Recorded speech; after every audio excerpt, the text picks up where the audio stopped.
Rogério Lobato exige governo tem que dar prioridade para desenvolvimento. Falantil Força Defesa Timor-Leste FFDTL. Rogério Lobato Hanesan primeiro comandante Falantil e retina reunida Tusia Hitunulu Recém Lima relata assunto nele Husinia discurso e âmbito cerimônia conferência nacional nebe halau e auditorium quartel-general Fatuhada Dili quarta-feira semana ne.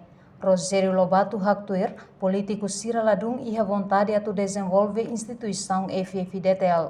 Agora essa Ladung e a vontade política, os políticos Sira a desenvolver de força. Agora não pode parar. Dehan era uma parlamento lá e tasimo que a careta para com os Malásia, se for careta para da Roma e da manutenção de moto de Saragatene e da cooperação com o Ministério da Defesa, por exemplo, Malásia para Sira bela força de assistência técnica para a dia manter a careta certa. Careta barca teve 70 e tal caminhões. Nedone ausente cada poder político tem que faltar atenção boa para desenvolvimento faletivo, né? Senhor deputado Ihane, ao até kata iha parlamento bele ia papel de preponderante. O ensina bele fo orçamento de botrio ba falentile FDTL. E tala bele continua na fata em rol de 2016.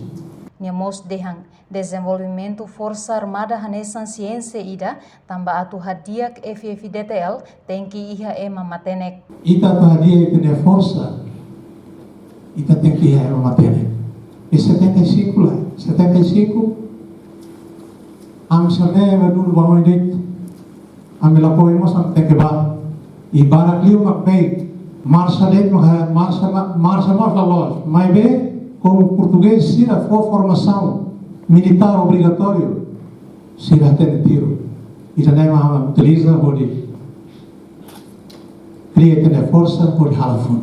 Rogério Lobato sente contente a geração fon Sira nebe começa a domina na assunto Sira nebe relaciona com Força Armada.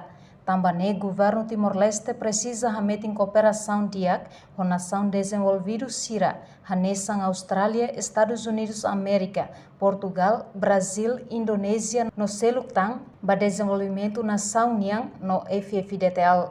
Reportagem da Xaviera Televisão Timor Post.